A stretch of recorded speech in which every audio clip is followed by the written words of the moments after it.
नमस्कार. पावसाळा सुरू आहे.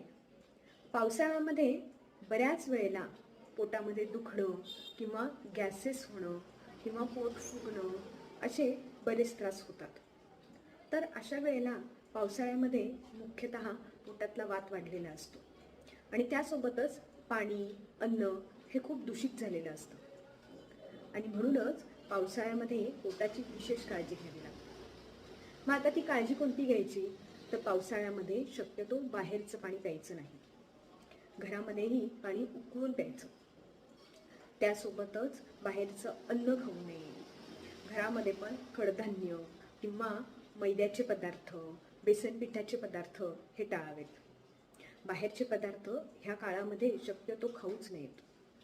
त्यामध्येही विशेषतः पाणीपुरी किंवा ज्याच्यामध्ये पाण्याचं प्रमाण खूप जास्ती आहे किंवा ज्यूसेस असे पदार्थ टाळावेत.